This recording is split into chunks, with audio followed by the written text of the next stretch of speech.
So we got this 97 OBS in here, super clean truck, 94,000 original miles on it. We're gonna do our battery cable kit on it.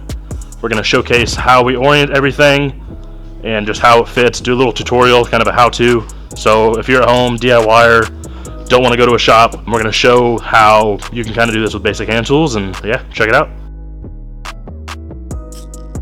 So start off taking the intake piece off, taking this bar out, and then we'll disconnect the positives and negatives and start kind of going down from there. So 8mm to take this off, depending on how fucked your terminals are and what's been done to them. It's generally like a 1/2 inch 13. These ones are pretty wore out, so I think we're gonna try to put a 12 on it and just kind of get the nuts off these terminals to get them out there. It doesn't really matter. Vice grips, they're coming off anyway. Fuck them up. It doesn't matter.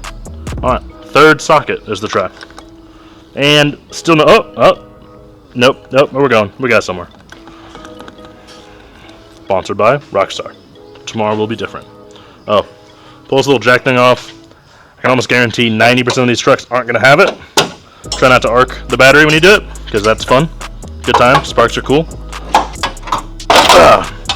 That one's probably older than we are. So, for some of you more custom customers, this one is going to require a socket, a Torx bit, and a Phillips bit. So, if you really want to get creative, that's how you get your terminal off. Don't try this at home, kids. So, that's really good. That's nice. Didn't think I need a fucking ice pick for a battery. That is screwed into the battery. So, make sure you don't do that. Hell yeah. That might not be under warranty. This tool is not required. OBS things. Nope. Now I got these out.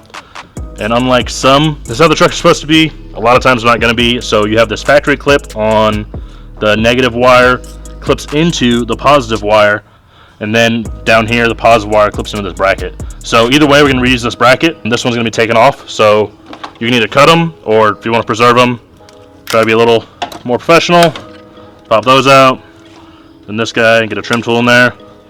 Just kind of work it out. If you don't have trim tools, I highly suggest getting them. They are very handy. So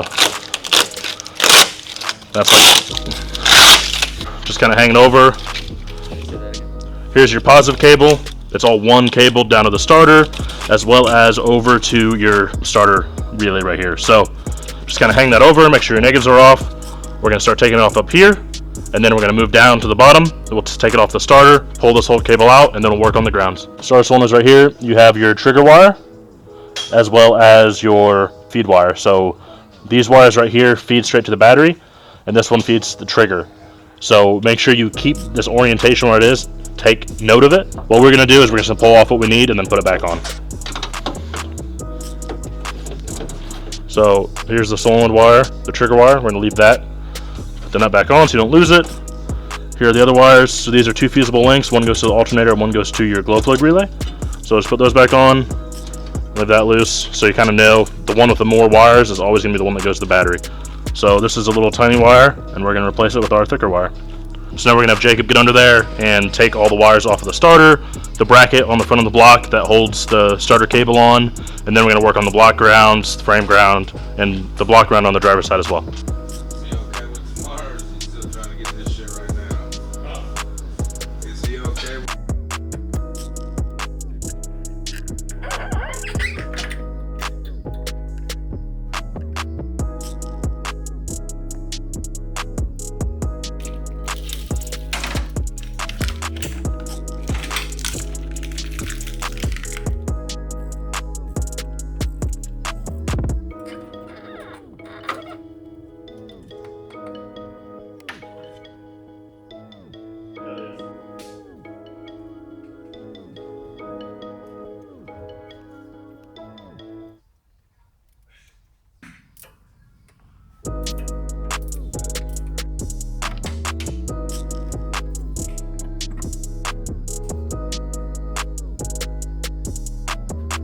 So we got all the cables out, kind of laid on the floor. It's pretty much as simple as going back together the same way it came out, but we'll show you guys how we do it.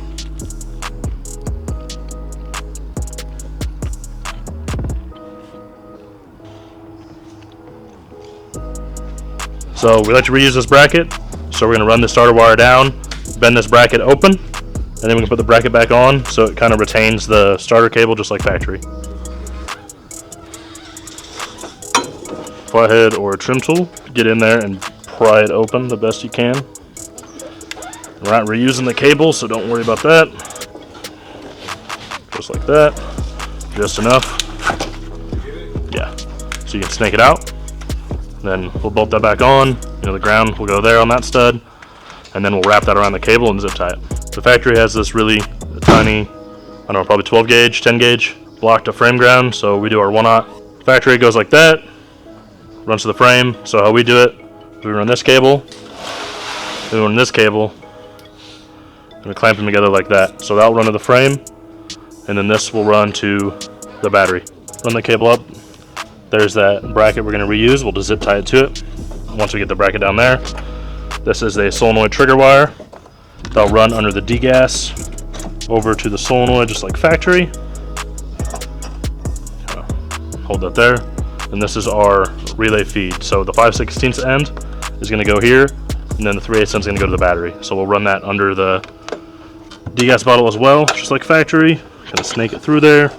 Then it'll sit on the batteries like so. We'll run all those together and we'll show you how we do all that.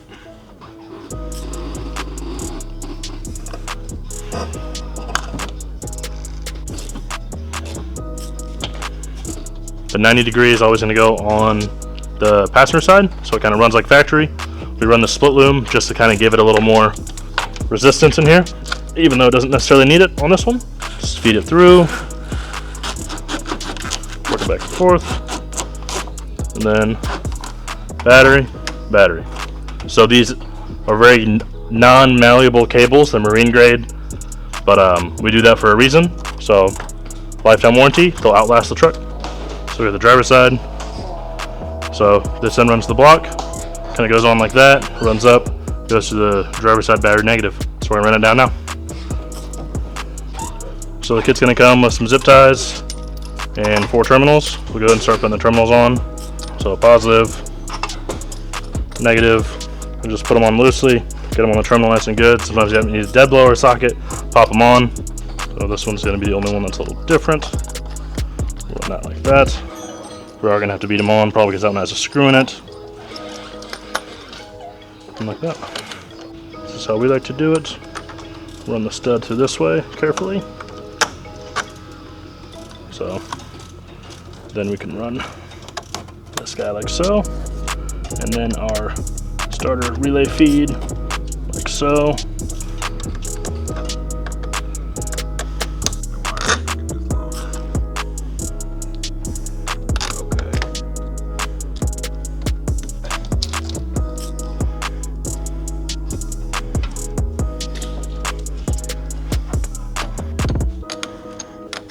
Just kind of maneuver these to where they fit. This is the one that goes down to the block, and this one is the one that goes to the fender ground right here, or the body ground. So we'll tighten this one up, and then this side's done. Then once we have everything kind of routed, everything's tight, go ahead and secure the starter cable to this bracket. You can see it runs down into the bracket on the body, runs back where it should factory. Solenoid cable, starter feed cable, ground, all secure, not going anywhere. Everything's tight, good to go.